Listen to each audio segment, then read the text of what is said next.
नमस्कार दोस्तों, most welcome to संभव education classes. SSC PYQ GK GS series 2025 में आप सभी का स्वागत है। भारतीय संविधान के हमने 16 पार्ट का एनालिसिस किया। आज हमारा पार्ट नंबर 17 है और 17 में हम लगभग 30 क्वेश्चन का एनालिसिस करेंगे। भारतीय संविधान के 30 क्वेश्चन। तो इससे साथ में जो भी अन्य पहलू हैं जो एग्जाम के पॉइंट ऑफ व्यू से सबसे ज्यादा इंपॉर्टेंट है, उनको भी इसी में डिस्कस करेंगे ताकि हमारा जो कॉन्सेप्ट है वो एकदम क्लियर हो। तो आइए शुरुआत करते हैं और लेते हैं इस सेशन का पहला क्वेश्चन। पहले क्वेश्चन में कह रहा है क्वेश्चन नंबर 471, निम्नलिखित में से कौन सा स्टेटमेंट गलत है। देखिए, राज्यपाल अपना त्यागपत्र राष्ट्रपति को सौंपते हैं, ये तो बात सही है। राष्ट्रपति द्वारा अपॉइंटेड किए जाते हैं, मनोनीत किए जाते हैं, वहां पर जो है अपॉइंट किए जाते हैं, मनोनीत नहीं होता है, वो अपॉइंट किए जाते हैं। वो प्रसाद प्रयत्न लेते हैं। जैसे एक तरह से राष्ट्रपति, ऑप्शन नंबर सी में देखिए, प्रसाद प्रयत्न राज्यपाल अपने पद को धारण करता है। और बी कह रहा है राज्यपाल की नियुक्ति राष्ट्रपति द्वारा होती है। तो ये तीनों स्टेटमेंट आपके सही। 30 वर्ष की आयु नहीं होनी चाहिए, 35 ईयर की आयु है। ये राष्ट्रपति और राज्यपाल और वाइस प्रेसिडेंट, इनके लिए भी ये 35 है। तो ऑप्शन नंबर डी आपका गलत है। लेकिन इसे पूछा है कौन सा गलत है, तो यहाँ स्टेटमेंट डी सही होगा कि option number D correct answer. चलिए नेक्स्ट क्वेश्चन लेते हैं, क्वेश्चन नंबर 472। 472 में कह रहा है किसी भारतीय राज्य के सबसे लंबे समय तक सेवा में रहने वाले राज्यपाल कौन थे। तो ये पद्मजा नायडू ये थे। अच्छा, ये जो है पश्चिम बंगाल के सबसे ज्यादा समय तक रहने वाले राज्यपाल रही है। ये फीमेल है जो है पद्मजा नायडू जी। कहाँ की राज्यपाल रही हैं? पश्चिम बंगाल।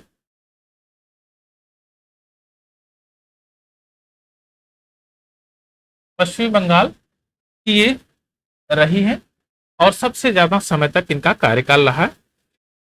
ये जो कार्यकाल है 1956 से लेकर 1967 तक, इतना लंबा कार्यकाल इनका रहा है एक राज्यपाल के रूप में।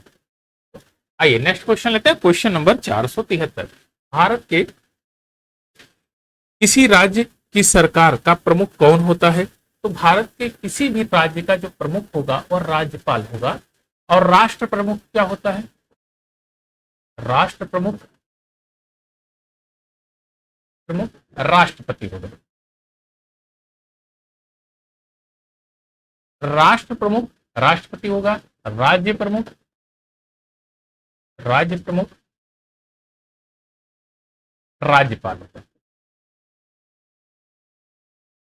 राज्यपाल होगा। राज्यपाल आर्टिकल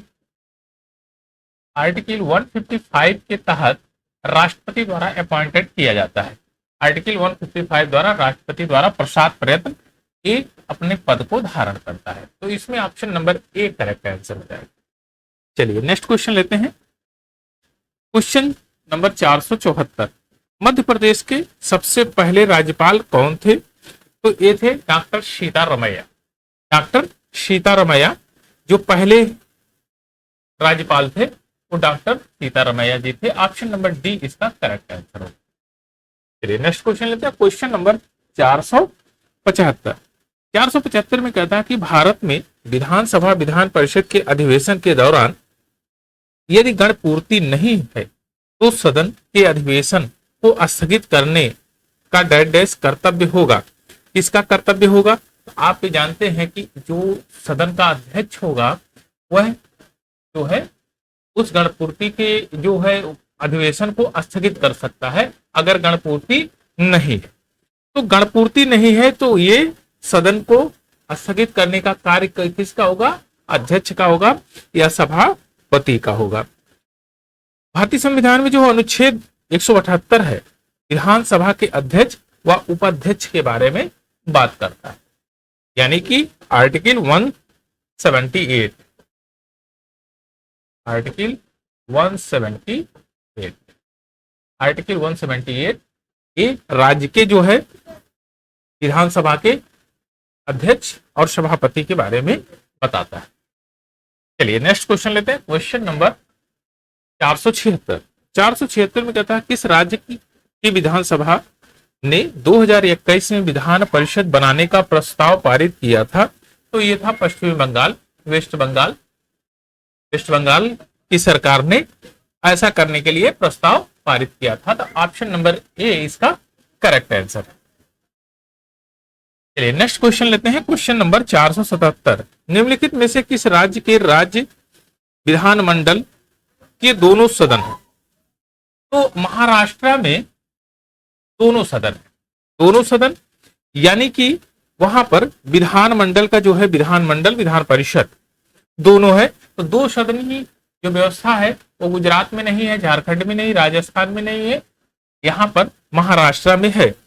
अगर जो इंडिया में बात करें कि कहां पर द्विसदनी विधान परिषद है यानी कि विधान परिषद और विधानसभा दोनों है, तो वो है आपके 6 राज्य। 6 राज्य हैं, 6 राज्य हैं जिसमें ये है। पहला नंबर यूपी है, दूसरा बिहार है, तीसरा आपका महाराष्ट्र है,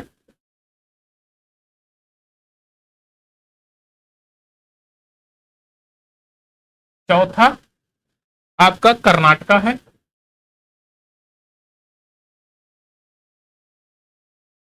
पांचवा आपका तेलंगाना है, जो ही आंध्र प्रदेश व तेलंगाना जो बोलते हैं एपी। अभी तो ये अलग है, आंध्र प्रदेश एंड तेलंगाना। ये आपके 5। अच्छा, इसमें ये अलग अलग है, इसको 6 है मानिए ना, इसको 6 है ना। एपी आंध्र प्रदेश अलग है, तेलंगाना की अलग है। तो ये हमारे 6 स्टेट है जहां पर विधानसभा विधान परिषद है यानी कि 2 सदन है। तो ऑप्शन नंबर ए इसमें करेक्ट आंसर है महाराष्ट्र। चलिए नेक्स्ट क्वेश्चन लेते हैं। निम्नलिखित में से किस राज्य में एक द्विसदनीय विधानमंडल है? तो अभी जस्ट आपने पढ़ा है कौन सा ऐसा सदन है जहां पर स्टेट है जहां पर द्विसदनीय विधानमंडल है? तो यूपी, बिहार, कर्नाटका, आंध्र प्रदेश, तेलंगाना, महाराष्ट्र, 6 स्टेट है। तो इसमें ऑप्शन नंबर बी आपका करेक्ट आंसर हो जाएगा बिहार। नेक्स्ट क्वेश्चन लेते हैं। Question number 479। 479 में कह रहा है किस राज्य में विधान परिषद है? तो विधान परिषद आपका उत्तर प्रदेश में है। ऑप्शन नंबर बी आपका करेक्ट आंसर है। चलिए नेक्स्ट क्वेश्चन लेते हैं। Question number 480। जनवरी 2021 तक की स्थिति के अनुसार उच्च सदन जिसे राज्य विधान परिषद कहा जाता है कितने राज्यों में है? तो 6 राज्यों में है। ऑप्शन नंबर डी आपका करेक्ट आंसर है। और ये आप देख रहे हैं SSC, CHSL, SSC JE civil, SSC GD में भी ये पूछा गया है, तो ज्यादा इंपॉर्टेंट है, इसलिए ध्यान में रखें कितने स्टेट में विधान परिषद है। तो उच्च सदन और विधान परिषद जो है कितने स्टेट में है? 6 स्टेट में। ऑप्शन नंबर डी इसका करेक्ट आंसर है। चलिए नेक्स्ट क्वेश्चन लेते हैं। Question number 481। 481 में कह रहा है राज्य विधान परिषद की संरचना के संदर्भ में निम्नलिखित में से कौन से कथन सत्य है? स्टेटमेंट आपको 4 स्टेटमेंट दिया गया है, चारों स्टेटमेंट को बताना है आपको कौन सा स्टेटमेंट सत्य है। परिषद के सदस्यों की अधिकतम संख्या विधानसभा की कुल संख्या के 1/3 निर्धारित की गई है। ये तो एकदम बात सही है, 1/3 निर्धारित की गई है। दूसरा कहता है परिषद की न्यूनतम शक्ति 40 निर्धारित की गई है, यानी कि इससे कम नहीं होनी चाहिए। जो न्यूनतम शक्ति है 40 से कम नहीं होनी चाहिए, ये भी बात सही है। दूसरा क्या कहता है परिषद के सदस्यों की कुल संख्या में से 5/6 सदस्य अप्रत्यक्ष रूप से निर्वाचित होते हैं और 1/6 सदस्य मनोनीत होते हैं, एकदम बात सही है। 5/6 निर्वाचित होंगे और 1/6 मनोनीत किए जाएंगे। मनोनीत किसके द्वारा किए जाएंगे? राज्यपाल के द्वारा मनोनीत किए जाएंगे। अच्छा, डी क्या कहता है राज्यपाल द्वारा किए गए मनोनयन मनोनीत सदस्यों को न्यायालय में चुनौती दी जा सकती नहीं, न्यायालय में चुनौती नहीं दी जा सकती है, इसलिए स्टेटमेंट ए बी सी सही है। Option number C correct answer है। ऑप्शन नंबर सी इसका करेक्ट आंसर है, केवल ए बी सी करेक्ट है। चलिए नेक्स्ट क्वेश्चन लेते हैं। क्वेश्चन नंबर 482, विधान परिषद के कुल सदस्यों की संख्या राज्य विधान परिषद के सदस्यों की कुल संख्या के से अधिक नहीं होगी, किंतु यह सदस्य संख्या किसी भी स्थिति में 40 से कम नहीं होनी चाहिए। तो यहां पर फिल इन द ब्लैंक्स में क्या भरा जाएगा, तो आप कहेंगे 1/3। अरे भाई पिछला क्वेश्चन निकाल कीजिए, देखिए ध्यान से। पिछले क्वेश्चन में तो बताया गया है ना कि 1/3 निर्धारित की गई है, लेकिन 40 से कम नहीं होनी चाहिए। यही क्वेश्चन तो यहाँ पूछ लिया गया है, कितना निर्धारित होना चाहिए, 1/3 होना चाहिए, लेकिन 40 से कम नहीं होना चाहिए। तो ऑप्शन नंबर ए इसका करेक्ट आंसर। चलिए नेक्स्ट क्वेश्चन लेते हैं। क्वेश्चन नंबर 483, 483 में कह रहा है निम्नलिखित में से कौन सा राज्य की विधान परिषद में कुछ सदस्यों को नामित करने की शक्ति रखता है। तो जो राज्य है, राज्य की विधान परिषद में जगह कुछ सदस्यों को नामित करने की बात आएगी, यानी कि उसको अपॉइंटेड करने की बात आएगी, तो कौन रखेगा, राज्य प्रमुख रखेगा। राज्य प्रमुख रखेगा। राज्य प्रमुख कौन होता है, राज्यपाल होता है। संबंधित राज्य के राज्यपाल रखेंगे, ना कि प्रधानमंत्री, ना कि मुख्यमंत्री, ना कि संबंधित परिषद के अध्यक्ष। तो ऑप्शन नंबर ए आपका करेक्ट आंसर। चलिए नेक्स्ट क्वेश्चन लेते हैं। क्वेश्चन नंबर 484, क्वेश्चन नंबर 484 में करा है कर्नाटक राज्य में विधान परिषद के कितने सदस्य हैं। तो विधान परिषद के 75 सदस्य हैं, 75 सदस्य हैं, विधान परिषद के 75 सदस्य। चलिए नेक्स्ट क्वेश्चन लेते हैं। क्वेश्चन नंबर 485, भारतीय संविधान के अनुसार राज्य परिषद के सदस्यों का कार्यकाल कितने वर्ष होता है। सदस्यों का जो कार्यकाल है वह कितने वर्ष का होता है। तो देखिए जब भी आप बात करेंगे कि वह ऐसी परिषद जो कभी भंग नहीं होगी, तो उनके सदस्यों का कार्यकाल होगा 6 वर्ष। अगर हम कहें राज्यसभा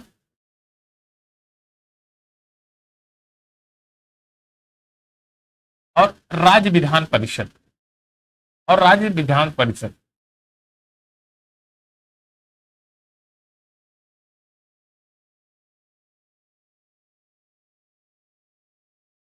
राज्य विधान परिषद, तो ये होगा 5 साल और ये होगा 6 साल। इसी प्रकार से हम कहेंगे अगर हम लोकसभा की बात कर लें, लोकसभा यानी यहां पर राज्यसभा, तो दोनों कंडीशन में सेम होगा। लोकसभा का कार्यकाल 5 वर्ष का होता है, राज्यसभा का कार्यकाल 6 वर्ष का होता है। यह अस्थायी सदन है, अस्थायी सदन है। राज्यसभा अस्थायी सदन है, लोकसभा अस्थायी है।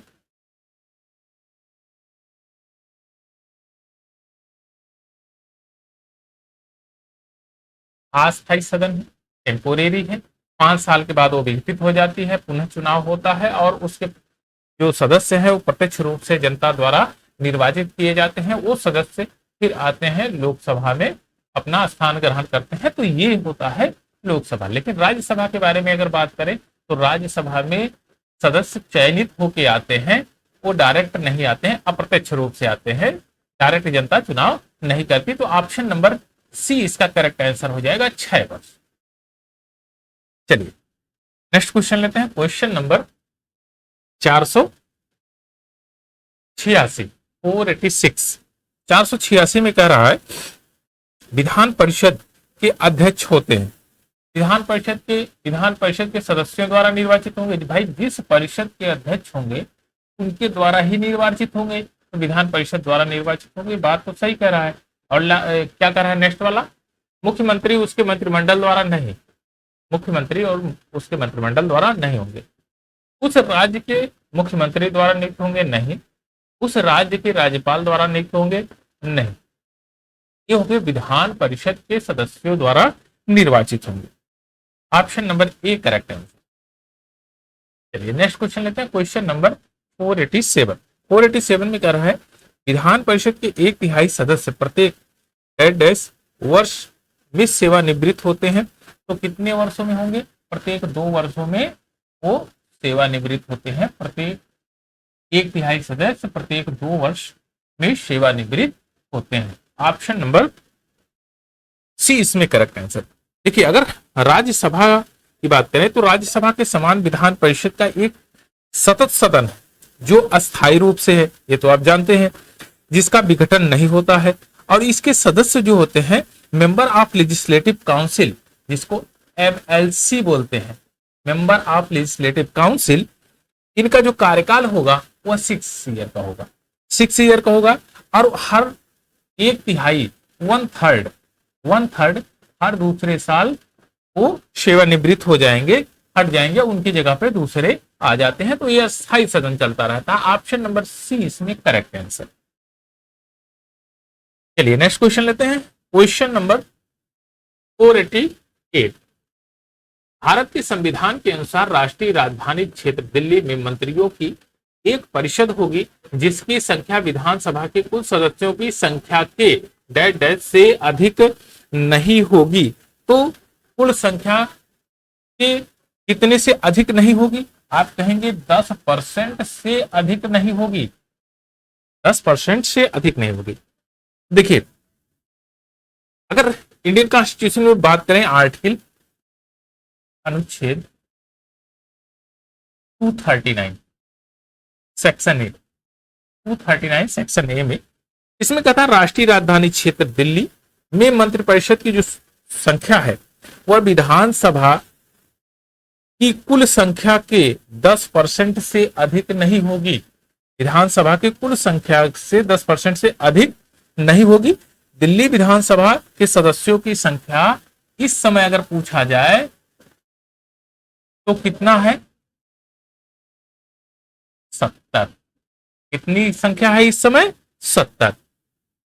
अतः जो मंत्रिपरिषद की संख्या होगी वो 7, यानी मुख्यमंत्री व 6 अन्य मंत्री होंगे। जो मंत्रिपरिषद उनका मंत्रालय होगा, मंत्रिपरिषद होगा, एक मुख्यमंत्री होगा, मुख्यमंत्री और 6 अन्य मंत्री, अन्य मंत्री, एक मुख्यमंत्री और 6 अन्य मंत्री, तो टोटल 7 होगी। टोटल 7 होगी, यानी 10% से ज्यादा नहीं होगी। अनुच्छेद 75 सेक्शन ए कहता है कि केंद्र में प्रधानमंत्री सहित संपूर्ण मंत्रिपरिषद की संख्या लोकसभा के कुल सदस्यों की संख्या से 15% अधिक नहीं होगी। अगर देश की बात करें तो 75 आर्टिकल अनुच्छेद 75 के सेक्शन ए में बात करें, सेक्शन ए की बात करें, तो जो संपूर्ण मंत्रिपरिषद की संख्या होगी वह लोकसभा की, यानी लोकसभा के सदस्यों की संख्या से 15% से अधिक नहीं हो रही। जैसे यहां पर 10% से अधिक नहीं हो रही, वैसे वहां 15% से अधिक नहीं होगी। जो इनका मंत्रिपरिषद बनेगा, मंत्रालय बनेगा, कैबिनेट मंत्री बनेंगे, वो कितने होंगे? 15% होंगे, और 15% से अधिक नहीं हो सकते। तो इसमें option number B correct answer. चलिए नेक्स्ट क्वेश्चन लेते हैं, क्वेश्चन नंबर 489। 489 में किसी राज्य की मंत्रिपरिषद में मुख्यमंत्री सहित मंत्रियों की कुल संख्या उस राज्य की विधानसभा के सदस्यों की कुल संख्या के डैश से अधिक नहीं होगी। कितने से अधिक नहीं होगी? तो वह 15% से अधिक नहीं होगी। ऑप्शन नंबर बी आपका करेक्ट आंसर है। 15% से अधिक नहीं होगी। देखिए अगर हम कहें कि राष्ट्रीय राजधानी क्षेत्र दिल्ली के लिए, दिल्ली के लिए क्या कहा? 10%। 10% से अधिक नहीं होगी। यहां पर राज्य विधानसभा की बात किया गया, सदस्यों की कुल संख्या मुख्यमंत्री सहित। तो स्टेट की बात करेंगे तो यहां पर 15% से अधिक नहीं होगी। 15% से अधिक नहीं होगी, क्योंकि स्टेट दिल्ली जो है, दिल्ली एनसीआर, अगर कोई भी स्टेट ले लेंगे तो उससे वो बड़ा ही है। तो वहां पर मैनेज करने के लिए मंत्रियों की संख्या भी जाहिर सी बात है बढ़ानी पड़ेगी।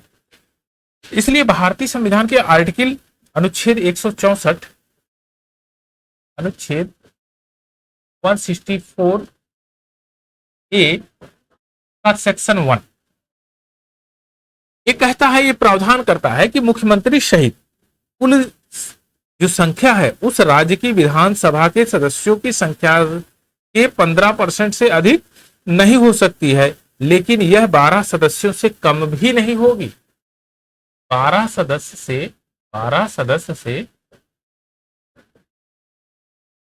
से कम नहीं होगी, कम भी नहीं होगी, कम नहीं होगी। मिनिमम तो 12 सदस्य रहेंगे ही। अच्छा, दिल्ली में कितने सदस्य थे? 7। दिल्ली में 7 थे। स्टेटों में 12 सदस्य से कम नहीं रहेंगे, इससे ज्यादा हो सकते हैं, लेकिन वो 15% से अधिक भी नहीं होंगे। तो इस चीज को आप ध्यान में रखिए। अच्छा, एक इंपॉर्टेंट और कहता है कि अगर मुख्यमंत्री की नियुक्ति राज्यपाल के द्वारा की जाएगी और अन्य मंत्रियों की नियुक्ति मुख्यमंत्री की सलाह पर जो है राज्यपाल द्वारा की जाएगी। राज्यपाल ही अपॉइंटेड करेगा, लेकिन किसकी जो सहमति, किसके उस पर अनुमोदन पर, किसके सलाह पर, तो वो होगा जो मुख्यमंत्री होगा उसकी सलाह पर वो अपनी मंत्रिपरिषद को गठन करेगा। तो यहां पर आपका option number B correct answer हो जाएगा, 15%। चलिए नेक्स्ट क्वेश्चन लेते हैं, 490। तेलंगाना विधानसभा में कितने मनोनीत सदस्य हैं? तो तेलंगाना विधानसभा से कितने मनोनीत सदस्य हैं? तो 1 मनोनीत सदस्य है। तेलंगाना विधानसभा से केवल 1 मनोनीत सदस्य। और एक और इंपॉर्टेंट टर्म है, उसको ध्यान में रखें कि 104वें संविधान संशोधन 2019 में राज्यसभा विधानसभा जो राज्य विधानसभाओं में एंग्लो इंडियन को हटाने का प्रावधान था। 104वें संविधान संशोधन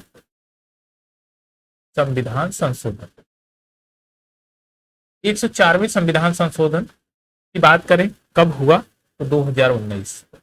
इसमें एंग्लो इंडियन के जो 2 पद होते थे उनको रिमूव कर दिया गया, उसमें से हटा दिया। लेकिन स्टेट की अगर बात करें, स्टेट में एक एंग्लो इंडियन की बात थी, तो इसको जो मनोनीत किया जाता था इस संविधान संशोधन के तहत हटा दिया गया। तो इस टर्म को भी ध्यान में रखें, क्योंकि ये बहुत ज्यादा इंपॉर्टेंट है, आपके एग्जाम में पूछा जा सकता है। तो यहां पर option number A correct answer.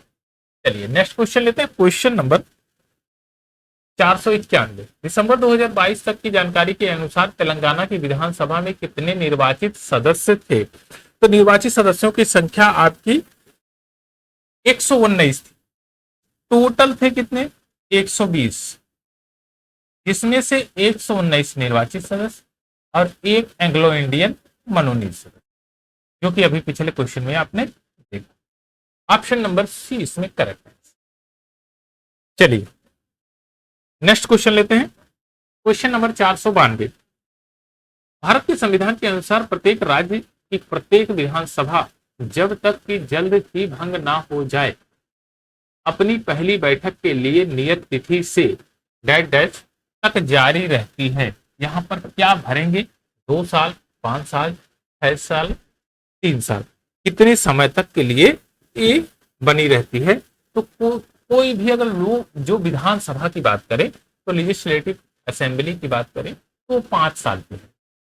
Temporary 5 वर्ष के लिए, 5 वर्ष, 5 वर्ष के लिए यह है। तो ऑप्शन नंबर बी आपका करेक्ट आंसर है। जब तक भंग नहीं होती है तो 5 साल तक अपने सुचारू रूप से कार्य करती है, उसके बाद वो भंग हो जाती है। और विधान परिषद जो है वो कभी भंग नहीं होती है। विधान परिषद जस्ट लाइक के राज्यसभा के रूप में आप जानिए, राज्यसभा जैसे भंग नहीं होती है वैसे विधान परिषद भंग नहीं होती। तो यहां पर ऑप्शन नंबर बी आपका करेक्ट आंसर। चलिए नेक्स्ट क्वेश्चन लेते हैं, क्वेश्चन नंबर 493। राज्य की मंत्रिपरिषद सामूहिक रूप से किसकी के प्रति जिम्मेदार होती है? किसके प्रति जिम्मेदार होती है? राज्यपाल, उच्च न्यायालय, मुख्यमंत्री, विधानसभा। तो विधानसभा के प्रति वह सामूहिक रूप से जिम्मेदार होती है। यह आर्टिकल अनुच्छेद 164 के सेक्शन 2 में इसका वर्णन किया गया है कि जो मंत्रिपरिषद होगी राज्य के विधानसभा के प्रति सामूहिक रूप से जिम्मेदार होगी। तो ऑप्शन नंबर बी इसमें करेक्ट आंसर है। चलिए नेक्स्ट क्वेश्चन लेते हैं, क्वेश्चन नंबर 494। किसी राज्य के लेखांकन से संबंधित भारत के नियंत्रक महालेखा परीक्षक की रिपोर्ट को डैश। अब इसमें आपके पास 4 स्टेटमेंट दिए गए हैं, कौन सा आपका सही है। राज्य के राज्यपाल को प्रस्तुत किया जाता है। अगर किसी राज्य के बारे में हो तो किसके प्रति प्रस्तुत करेगा, किसके समक्ष प्रस्तुत करेगा, राज्य के राज्यपाल। ये तो बात सही है। जो उसे राज्य के विधानमंडल के समक्ष रखता है, ये भी बात सही है। तो ये तो स्टेटमेंट सही लग रहा है। नियंत्रक महालेखा परीक्षक की आधिकारिक वेबसाइट पर अपलोड किया जाएगा नहीं, कभी भी बजट वेबसाइट पे अपलोड नहीं किया जाता। सबसे पहले क्या है, वो मंत्रिमंडल के समक्ष उपस्थित किया जाता है, जो विधानमंडल है उसके समक्ष रखेगा। तो इससे पहले आम जानकारी या जनता को सार्वजनिक धन या संपत्ति सरकारी अधिकारियों द्वारा सही तरीके से खर्च किया गया है या नहीं, तो ये तो आपका सेकंड स्टेटमेंट गलत है। राष्ट्रपति को प्रस्तुत करता है नहीं, स्टेट का है तो राज्यपाल को प्रस्तुत करेगा, राष्ट्रपति का कोई मतलब नहीं। ठीक कहता है लेखा परीक्षक टिप्पणियों की अनुपालना के लिए उस राज्य के वित्त मंत्री को प्रस्तुत करता नहीं, ये किससे करेगा। ऑप्शन नंबर एक करेक्ट आंसर, राज्य के राज्यपाल को प्रस्तुत किया जाता है जो उसे राज्य के विधानमंडल के समक्ष रखवाता है। तो ऑप्शन नंबर ए आपका करेक्ट आंसर। चलिए नेक्स्ट क्वेश्चन लेते हैं, क्वेश्चन नंबर 495। किसी राज्य के मंत्रिपरिषद में मुख्यमंत्री सहित मंत्रियों की कुल संख्या डैश। मंत्रियों की कुल संख्या, यहां पर क्या भरा जाएगा, ऑप्शन 4 आपके पास है। पहला ऑप्शन कहता है उस राज्य की विधानसभा के कुल सदस्यों की संख्या के 21% से अधिक नहीं होनी चाहिए, ये तो बात एकदम गलत है। और 21 से अधिक नहीं हो सकती है, 21% और 21 का मतलब इसमें नहीं है। यहां पर अगर बात करेंगे तो 15% से अलग नहीं, अधिक नहीं हो सकती। 15%, 21 तो ये कोई मतलब नहीं। उस राज्य के विधानसभा के कुल सदस्यों की संख्या के 15% से अधिक नहीं हो सकती है। अगर मंत्रिपरिषद की बात करें, एकदम बात सही है। ऑप्शन नंबर सी आपका करेक्ट आंसर है। 31 से अधिक नहीं हो सकती है, ये तो गलत है आपका। तो एक ही स्टेटमेंट आपका सही है और वो है आपका ऑप्शन नंबर सी, 15% से अधिक नहीं हो सकती। चलिए नेक्स्ट क्वेश्चन लेते हैं, क्वेश्चन नंबर 496। निम्नलिखित में से किस राज्य में लेजिस्लेटिव असेंबली विधानसभा क्षेत्रों की संख्या सर्वाधिक है। तो आपका है उत्तर प्रदेश। उत्तर प्रदेश में सर्वाधिक लेजिस्लेटिव काउंसिल जो सदस्यों की संख्या है इसमें निर्वाचित सदस्य की अगर बात करें,